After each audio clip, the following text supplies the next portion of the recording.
तो जैसा कि मैंने लास्ट वीडियो में आप लोगों को बताया कि ऑपरेटर्स इन सी जो होते हैं वो कितने टाइप के होते हैं, कौन कौन से होते हैं, तो इसके बारे में हमने डिटेल में चर्चा ऑलरेडी कर ली है। तो इस वीडियो में हम बात करेंगे कि कैसे हम उसका कोड इंप्लीमेंटेशन कर सकते हैं, सी प्रोग्रामिंग में उसको कैसे यूज करना है, कैसे लिखना है, इन सब चीजों के बारे में बात करेंगे। तो सबसे पहले हम शुरू करते हैं अर्थमेटिक ऑपरेटर से। सबसे पहले एग्जाम्पल्स देखते हैं रेपलिट के ऊपर। तो मैं यूज कर रही हूँ रेपलिट। अगर आप लोगों ने विजुअल स्टूडियो कोड वगैरह यूज करना है तो आप वो भी यूज कर सकते हो। तो चलिए शुरू करते हैं। तो सबसे पहले इनपुट आउटपुट के लिए स्टैंडर्ड इनपुट आउटपुट की आपके पास लाइब्रेरी होनी चाहिए। उसके बाद मेन फंक्शन में मैं अपना सारा कोड लिखने वाली हूँ। इसमें हमारा जो मेन कोड होने वाला है वो है एक्सप्रेशन से रिलेटेड। तो मैं चाहती हूँ दो नंबर्स का सम करना। तो लेट्स से सम मेरा एक वेरिएबल है जिसमें मैं ऐड कर रही हूँ दो नंबर्स को। लेट्स से 200 प्लस 10, ये दो वैल्यूज है जो मैं ऐड करना चाहती हूँ और इन्हीं दो वैल्यूज को मैं प्रिंट भी कराना चाहती हूँ। तो प्रिंट कराने के लिए हम क्या यूज करते हैं, %d कॉमा लगाकर हम लिखेंगे वेरिएबल जहां से हमें ये वैल्यू लेनी है और हमारा ये कंप्लीट कोड हो जाएगा। तो मैं इसको सेव करके ये ग्रीन कलर का जो बटन है इससे रन कर लेंगे। कंसोल में हमारे पास हमारा आउटपुट आ जाएगा, तो विच इज करेक्ट। तो ये होता है हमारा एक तरीका एक्सप्रेशन लिखने का तरीका, जिसमें मैंने एक्सप्रेशन को मेंशन करा है कि मेरा जो एक्सप्रेशन है वो ये है। अब हम बात करते हैं अर्थमेटिक ऑपरेटर की। तो अर्थमेटिक ऑपरेटर में सबसे पहला जो ऑपरेटर होता है वो एडिशन ऑपरेटर ही होता है। तो चलिए इसको दोबारा से सारे अर्थमेटिक ऑपरेटर को एक तरीके से देख लेते हैं। तो सबसे पहले हमें क्या चाहिए, हमें दो वैल्यूज चाहिए। तो मैं लिखती हूँ a is equal to let's say 250 comma b is equal to let's say 10। मैंने ये दो वैल्यू स्टोर करी है, दो वेरिएबल है a और b। इन्हीं दोनों वेरिएबल्स पे हम सारे ऑपरेटर्स को लिखेंगे। तो सबसे पहले मैं क्या लिखती हूँ, मैं एक एक करके एडिशन सबट्रैक्शन सब कुछ मैं इन्हीं प्रिंट स्टेटमेंट्स में करने वाली हूँ। तो जब हमें दो ऑपरेशन या तीन operation with in the print statement करने होते हैं तो हम कैसे लिखते हैं, मेरे को चाहिए a plus B is equal to %d slash n। अब ये %d क्या होने वाला, %d होने वाला है a प्लस बी। तो ये हमारा कंप्लीट स्टेटमेंट हो गई किस चीज की, एडिशन की। सेम अगर आपको सब्ट्रैक्शन करना है तो आप सब्ट्रैक्शन कैसे करेंगे, सबसे पहले आप लिखेंगे printf quotation begin a minus B is equal to %d slash n quotation close a minus B, और उसके बाद यहां पर हम लाइन को क्लोज कर देंगे। ये हो गया हमारा सब्ट्रैक्शन। उसके बाद आता है हमारा मल्टीप्लीकेशन। मल्टीप्लीकेशन के लिए भी same printf a multiply by b is कोटेशन के अंदर ही लिखेंगे is a multiply B %d slash n, बाहर आकर लिखेंगे a मल्टीप्लाई बाय b का ऑपरेटर। इट मींस हमने क्या परफॉर्म किया, हमने परफॉर्म किया मल्टीप्लीकेशन। सेम अगर हम printf के साथ डिवीजन करेंगे तो ये कुछ इस तरीके से हमें डिवीजन का भी सेम पैटर्न हमें फॉलो करना है। a डिवाइडेड बाय b करके हम कोटेशन लगा देंगे। ये हमारे कुछ बेसिक ऑपरेटर्स होते हैं, addition, multiplication, subtraction and division. उसके बाद हम यूज क्या करने वाले हैं, हम यूज करने वाले हैं printf a मॉड्यूलस b। मतलब अब हम बात कर रहे हैं सिर्फ रिमाइंडर की। तो जब हम सिर्फ रिमाइंडर की बात करते हैं तो a%b एज अ ऑपरेटर हम यूज करते हैं। ये तो हमारे कुछ ऐसे ऑपरेटर्स हो गए जो मैंने आपको लास्ट क्लास में भी बताए थे कि ये जरूरी होते हैं। अगर आप करते हैं मतलब यूज करते हैं तो इस तरीके से आपको यूज करना है, और जब आप इस तरीके से यूज करते हैं तो ये आपका ऑपरेटर की वैल्यूज दे देता है आपको रिटर्न में। अब हम बात करेंगे कुछ और टाइप के ऑपरेटर्स होते हैं। और टाइप के ऑपरेटर से मेरा मतलब है कि जैसे अगर हम अर्थमेटिक ऑपरेटर की बात करें तो अर्थमेटिक ऑपरेटर्स भी दो तरीके के होते हैं। अर्थमेटिक ऑपरेटर दो तरीके के होते हैं। First is called binary and second one is called unary. Binary मतलब हम जो जब दो चीजों पे ऑपरेशन करते हैं उनको हम कहते हैं बाइनरी, मतलब हमने दो चीजों पे ऑपरेशन करा। उसके बाद हमारे पास आते हैं कुछ इनमें भी और जो एडिशन के लिए यूज होते हैं, जैसे कि unary plus plus. Unary plus मतलब कि जब कोई वैल्यू अगर आपको पॉजिटिव वैल्यू की तरह स्पेसिफाई करनी है तो आप किस तरीके से करेंगे। मान लो मैंने लिखा printf कोटेशन में मैं लिखती हूँ plus a is equal to %d slash n, बाहर आकर मेरे को फिर से लिखना है प्लस a। ये हमारा होता है यूनरी, मतलब एक ही ऑपरेटर के ऊपर मैंने कोई वैल्यू ऐड करी है, एक ही ऑपरेटर के ऊपर कुछ एडिशन हुआ है, तो इसको हम कहते हैं यूनरी प्लस। उसके बाद printf लिख के मैं दोबारा लिखती हूँ, जैसे कि हमारे पास एडिशन का है वैसे ही हमारे पास सब्ट्रैक्शन का भी होता है, ठीक है। तो -a is equal to %d, ताकि हमारे पास वैल्यू आ जाए, slash n quotation end then -a, उसके बाद हम इसको क्लोज करते हैं। अगेन हम printf लिखेंगे। दो और अर्थमेटिक ऑपरेटर के अंदर आते हैं जिसको हम कहते हैं इंक्रीमेंट एंड डिक्रीमेंट।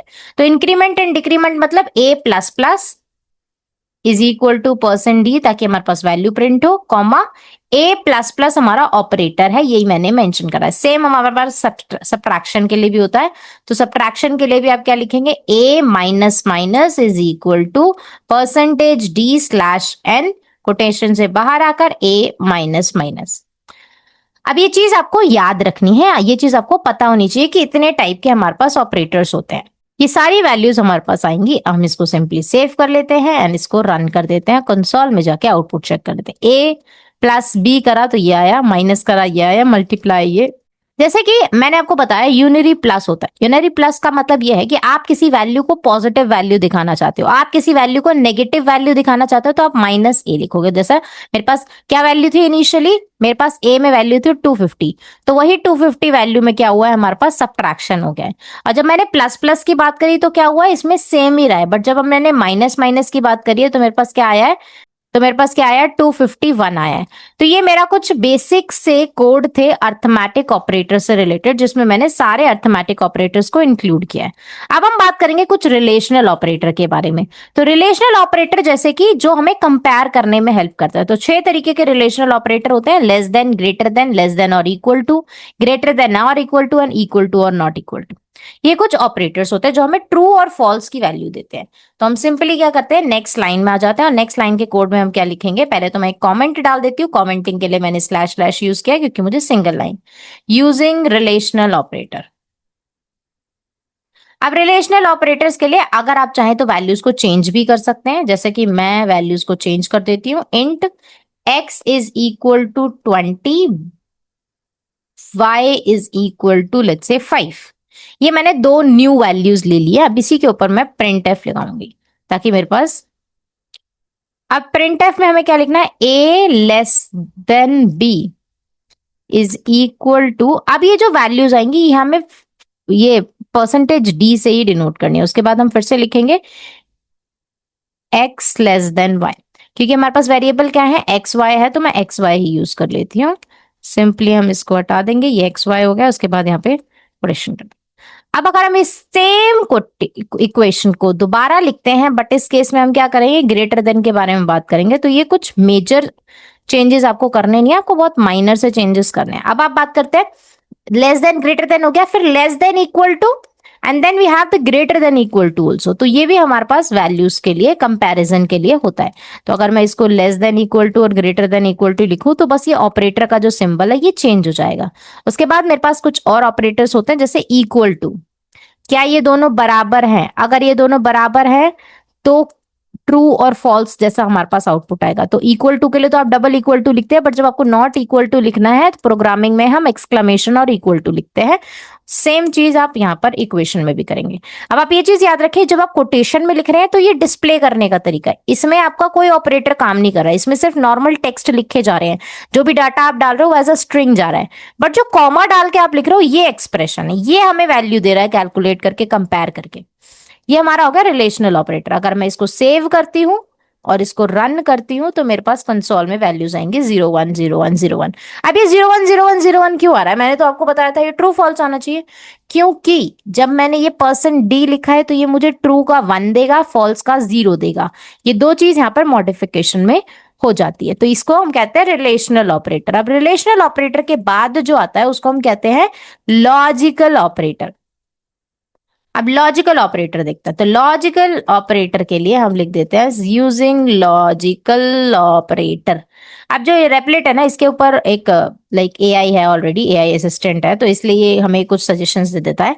तो 3 तरीके के लॉजिकल ऑपरेटर होते हैं, लॉजिकल एंड, लॉजिकल और, एंड लॉजिकल नॉट। तो तीनों को ही देखेंगे। मैं सेम वैल्यूज ले रही हूँ एक्स और वाई वाली, बस मैं सिर्फ प्रिंट एफ में उसको यूज करूंगी। A and B, A logical and B लिखा है मैंने।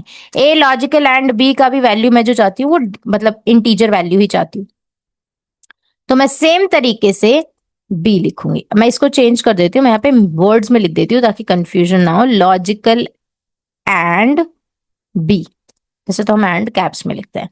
तो ए लॉजिकल एंड बी जो होगा हमारे पास ये वैल्यू हमें मिलेगी। सेम चीज अगर हम करते हैं तो लॉजिकल और के बारे में बात करते हैं। और लॉजिकल और कैसे लिखते हैं, ये जो दो स्ट्रेट लाइंस हैं एंटर की के ऊपर, वो आप यूज करेंगे फॉर लॉजिकल और। अब लॉजिकल और जो होता है वो दोनों में से एक कंडीशन पे वर्क करता है, लॉजिकल एंड जो है वो दोनों कंडीशन पे वर्क करता है। मतलब ए और बी दोनों ट्रू होंगे तो आउटपुट ट्रू आएगा, अगर ए और बी में से कोई एक भी फॉल्स हो गया तो आउटपुट भी फॉल्स आएगा।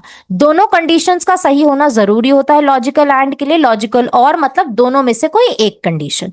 उसके बाद जो मैंने आपको बताया था कि एक प्रैंक टाइप की कंडीशन होती है जिसको हम लॉजिकल नॉट कहते हैं। अभी के लिए इसको आप इस तरीके से समझो ताकि फ्यूचर में जब हम इसके बारे में बात करें तो आपको ज्यादा अच्छे से समझ पाए। अब मैं लिखती हूँ लॉजिकल नॉट ए, ये हमारे पास कुछ वैल्यूज देगा। अब मैं इसको रन कर देती हूँ और हमारे पास फाइनल आउटपुट देखते हैं। तो लॉजिकल एंड का हमारे पास 1 आया क्योंकि दोनों में वैल्यूज थी, मतलब ए भी था हमारे पास बी भी था, इसलिए हमारे पास वैल्यूज थी। और जब हम बात करते हैं ए और बी की, तो ए और बी वाले में क्या हो रहा था, तब भी हमारे पास दोनों में से किसी एक में वैल्यू होना जरूरी था, तो वो था हमारे पास। उसके बाद हमने लॉजिकल ए लिखा था, मतलब नॉट ए लिखा था, तो नॉट ए का वैल्यू हमारे पास 0 आई थी। हालांकि उसके पास वैल्यू थी, वो चाहता तो 1 दे सकता था, बट जैसा मैंने आपको बताया नॉट जो होता है हमेशा उल्टा काम करता है, तो हमारे पास उल्टी वाली वैल्यू ही आई। ये कुछ बेसिक से ऑपरेटर्स हैं जिसको हम डिस्कस कर रहे हैं, और ये इक्वेशंस में काम आते हैं। कोई भी प्रोग्राम आप डेवलप करोगे, कंडीशनिंग जब हम सीखेंगे तब भी हमें ये सारे ऑपरेटर्स को ही यूज करना होता है।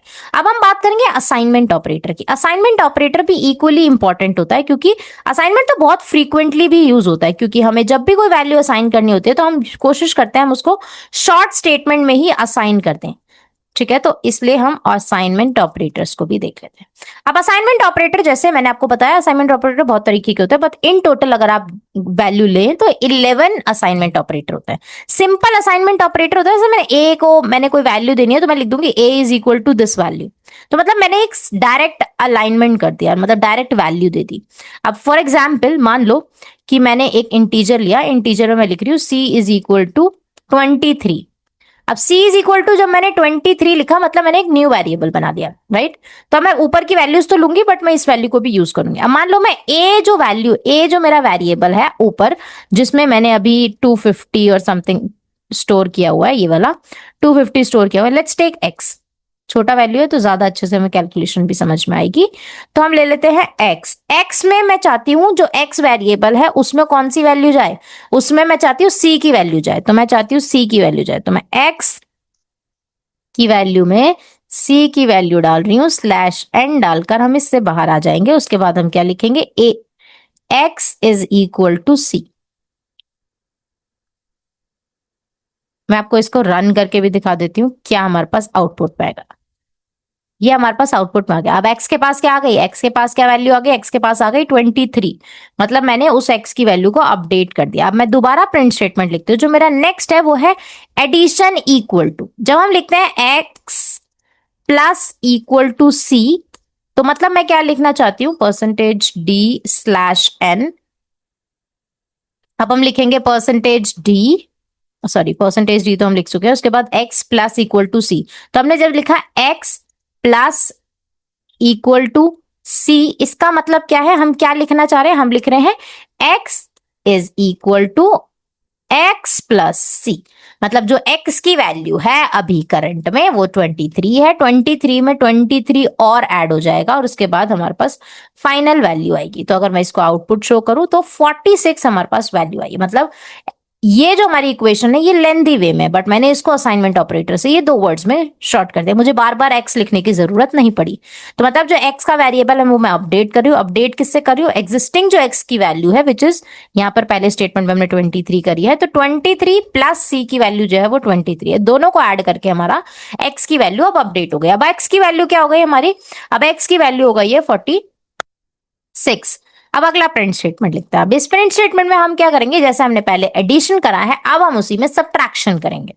तो जैसा मैंने सब्ट्रैक्शन करना है, मतलब x minus equal to C percentage d, उसके बाद सेम प्लस की जगह माइनस कर देंगे और इसका लॉन्ग फॉर्म जो है वो ये है x is equal to x minus C. अब मैं इसको सेव कर देती हूँ और मैं आपको ये रन करके दिखाती हूँ। तो ये हमारी 23 वापस से आ गई, क्योंकि वापस से हमने c की वैल्यू जो है वो सब्ट्रैक्ट कर दी।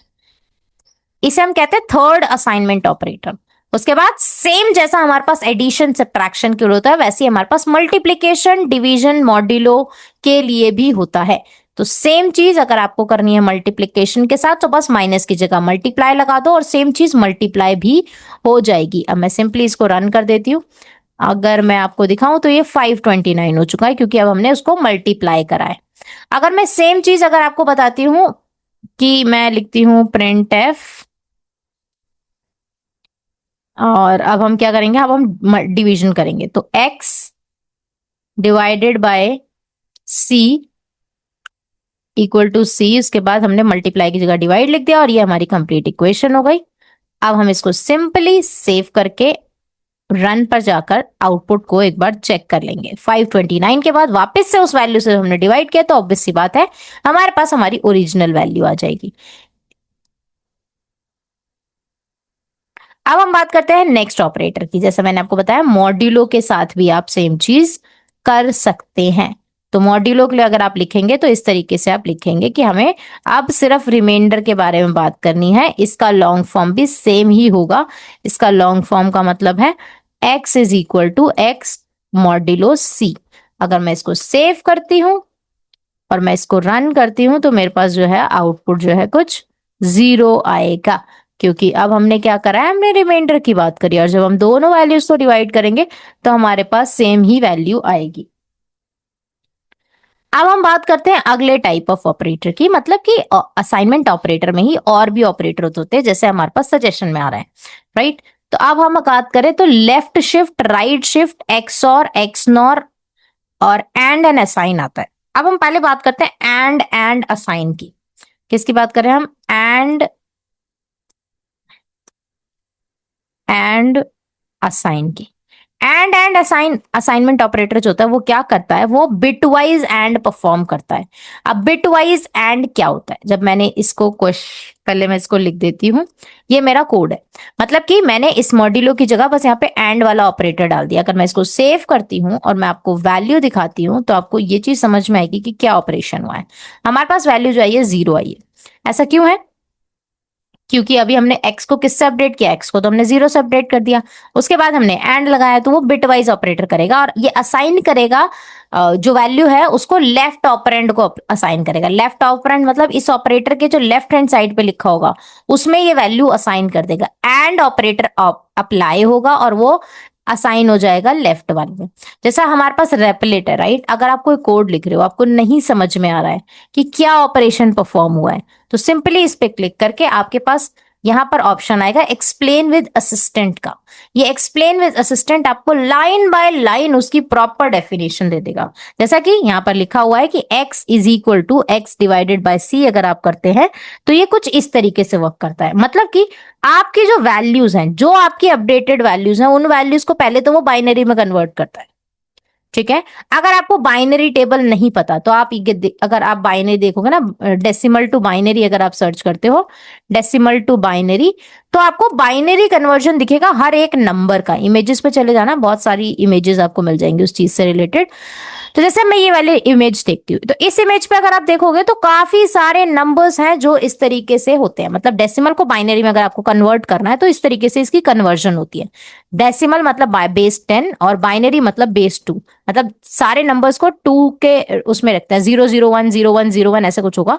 तो ये काफी नंबर्स तक जाता है, हर एक नंबर का बाइनरी कन्वर्जन हो सकता है। तो सबसे पहले तो ये आपके नंबर को बाइनरी कन्वर्जन में लेके जाता है। जैसे फॉर एग्जाम्पल 5 है तो 5 को बाइनरी में लिया, 3 है तो 3 को बाइनरी में लिया। उसके बाद एंड ऑपरेटर लगाया। एंड ऑपरेटर क्या करता है, एंड ऑपरेटर का मतलब है कि वो कंपेयर करेगा दो कॉरेस्पॉन्डिंग बिट्स को, दो ऑपरेंड्स की। अगर दोनों बिट्स एक होती है तो रिजल्ट क्या आता है, एक ही आता है, ठीक है। अगर दोनों सेम है, मतलब दोनों में 1 1 है। अगर मैं इस वैल्यू को अगर आपको दिखाऊं, जो हमारे पास ये जो एग्जांपल अभी हमारे पास आया है 0101, सो 0011, ये दो वैल्यूज है। इसमें एंड ऑपरेटर का मतलब ये है कि हम इन दोनों को कंपेयर करेंगे। 1 1 है तो वैल्यू क्या आएगी 1, 1 0 है तो मैंने आपको बोला दोनों 1 होनी चाहिए तभी 1 आएगा, अदरवाइज क्या आएगा 0। दोनों 1 होनी चाहिए, 0 0। तो फाइनल क्या आ गया 001। अब 001 को आप डेसिमल में कन्वर्ट करेंगे, 001 को डेसिमल में कन्वर्ट करके क्या आता है 1 आता है। सेम चीज जो होती है हमारे कोड के अकॉर्डिंग होगी। मतलब अब आप इसमें अपना वैल्यूज को रिप्लेस करके समझना, ये होता है bit wise conversion, bit wise and. मतलब कि अब आपकी जो ओरिजिनल वैल्यूज है उनको बिट्स में कन्वर्ट किया जाता है, उसी के बाद इसको इस पे वर्क किया जाता है। सेम और पे वर्क होता है। अब जैसे अभी हमारे पास ये था क्या कहते हैं एंड था, बिटवाइज एंड था, वैसे ही हमारे पास बिटवाइज और भी होता है। बिटवाइज और क्या कहता है, दोनों में से अगर एक भी एक है तो वो ले लेगा। जैसे इसमें देखो लिखा हुआ है, पूरा एक्सप्लेन किया हुआ है कि जो सी वैल्यू थी वो आपकी 23 थी, जिसको आपने एक्स को असाइन किया था सी को। जिसके बाद जब आपने ये परफॉर्म किया, दिस इज 23 एंड 23, तो 23 को कैसे क्या कन्वर्जन है बाइनरी में, ये कन्वर्जन है। मतलब 000101111। इसी चीज को दो बार लिखो, 000101111, तो 111101, सेम चीज आपके पास आएगी। मतलब वैल्यू तो आपकी 23 ही रहेगी। समझ में आया? सेम चीज आप बिट वाइज में कन्वर्ट करके करते हैं। तो ये जो चार टाइप के लास्ट ऑपरेटर्स होते हैं, जो चार टाइप के लास्ट ऑपरेटर होते हैं वो क्या कहते हैं? ये जो पहला होता है एंड असाइन, उसके बाद होता है और एंड असाइन, ठीक है। उसके बाद क्या होता है और एंड असाइन, उसके बाद क्या होता है एक्स और एंड असाइन, ठीक है। मैं लिख देती हूं एक्स और एंड असाइन। उसके बाद हमारा आता है right shift and assign, left shift and assign. ये चार होते हैं, ठीक है। Left shift and assign. उसके बाद क्या आता है हमारे पास राइट शिफ्ट एंड असाइन। ये जो हमारे जो हमारे वो होते हैं वैल्यूज होती हैं, इन्हीं चार वैल्यूज के ऊपर हमारी जो है पूरा असाइनमेंट ऑपरेटर है। ये सारे के सारे असाइनमेंट ऑपरेटर है, इन्हीं वैल्यूज को हम कहते हैं, इन्हीं ऑपरेटर्स को हम कहते हैं असाइनमेंट वेरिएबल। एक एक वेरिएबल आपको, एक एक ऑपरेटर आपको समझने की जरूरत है। अगर हम इसमें देखें, जब हम और लगा रहे हैं तो मतलब और की एंड की डेफिनेशन है दोनों वन होने चाहिए। अगर दोनों वन है तो आउटपुट में वन आएगा। बट अगर और लगा है, और में मतलब दोनों में से कोई एक भी वन है तो भी वन आएगा, ये होता है। तो अगर मान लो 5 मैं ले रही हूँ तो 5 का मैं पहले बाइनरी करूंगी, फिर 3 का मैं बाइनरी करूंगी। अगर इन दोनों के बीच में और लगा है तो वो उस अकॉर्डिंग वर्क करेगा। मतलब दोनों में से कोई एक भी अगर वन है तो आउटपुट में वन आ जाएगा, और उसी तरीके से हम 1 1 1 कैलकुलेट करके हमारा और की वैल्यूज आएंगी। और लेफ्ट एक्स और आता है। एक्स और का मतलब क्या कहता है? एक्स और का मतलब है जैसे हम एंड और परफॉर्म कर रहे हैं वैसे ही और का अपोजिट, और का उल्टा। बिटवाइज एक्सॉर अगर आप करते हैं तो इसका अपोजिट होता है, और का भी अपोजिट होता है।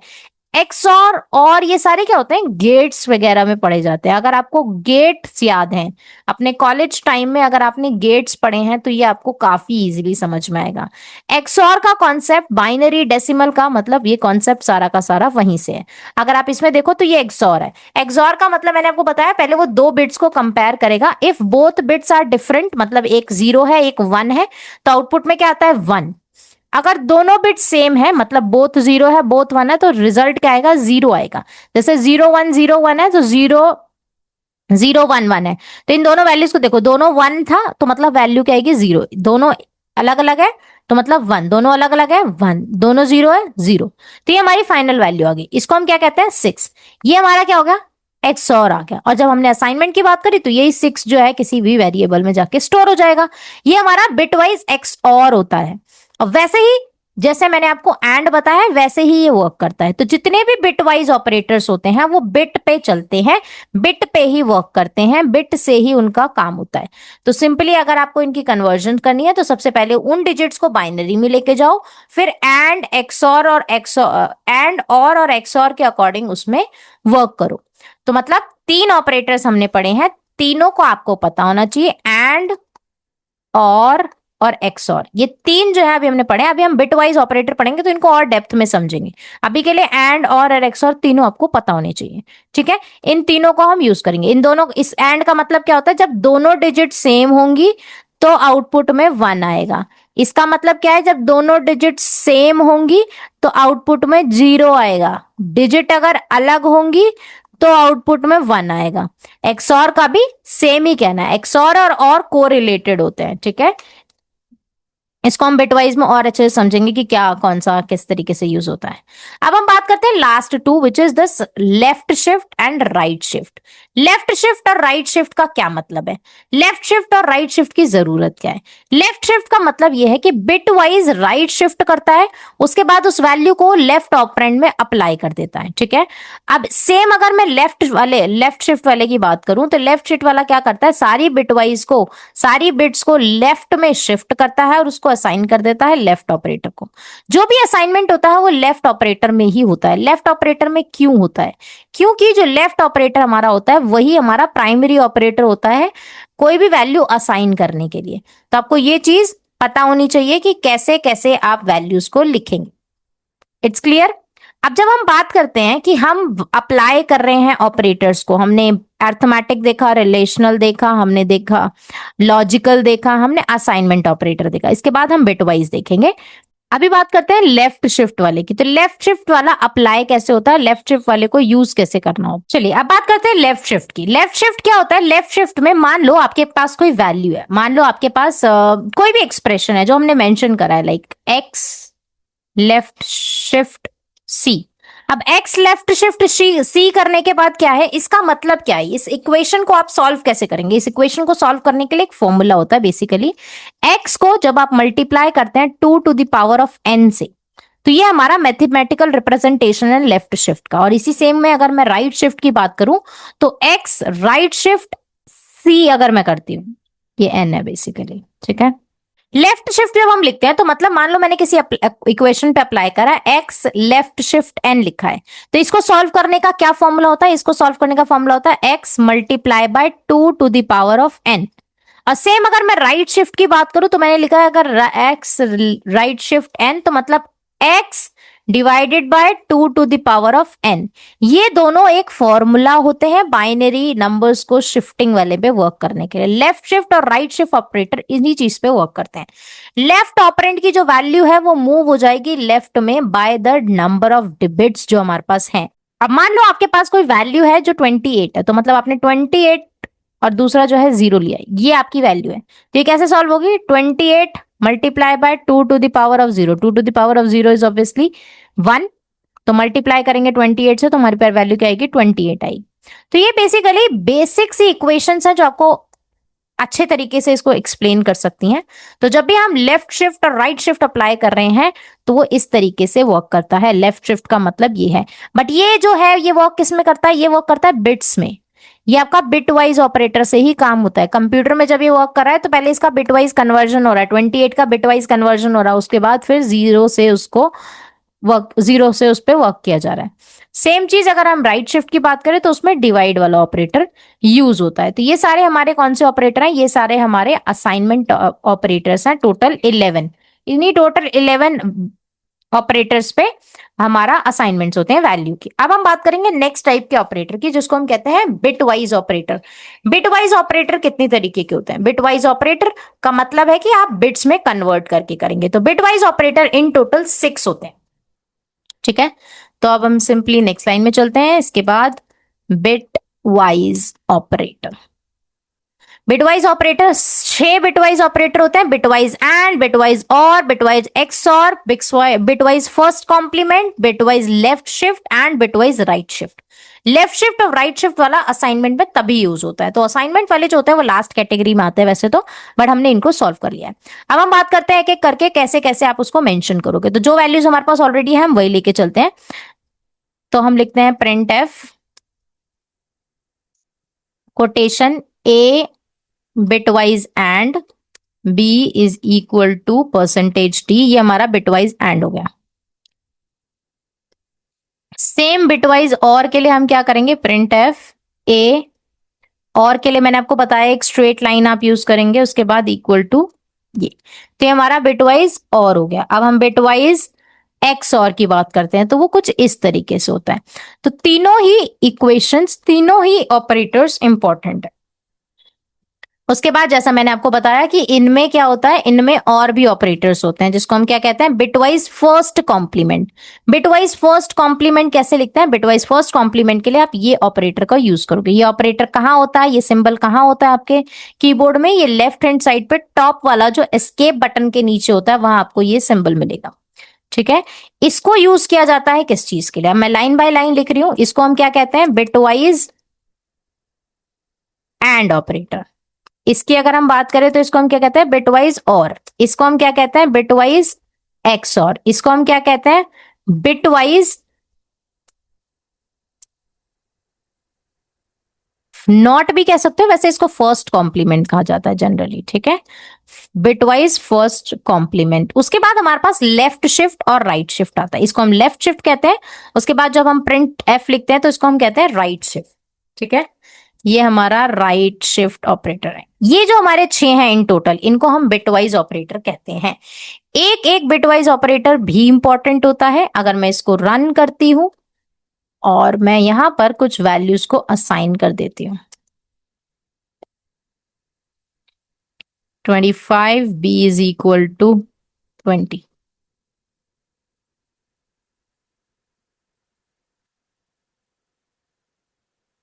ओके, मैंने रीडिफाइन कर दिया, ऑलरेडी हमारे पास वैल्यूज थी ऊपर।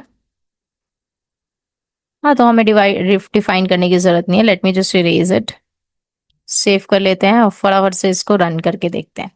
तो ये हमारी कुछ आउटपुट्स आ गए हैं, ये हमारे लास्ट आउटपुट्स हैं। ये इनको हम and or X or first complement and then left shift and right shift पे वर्क करते हैं।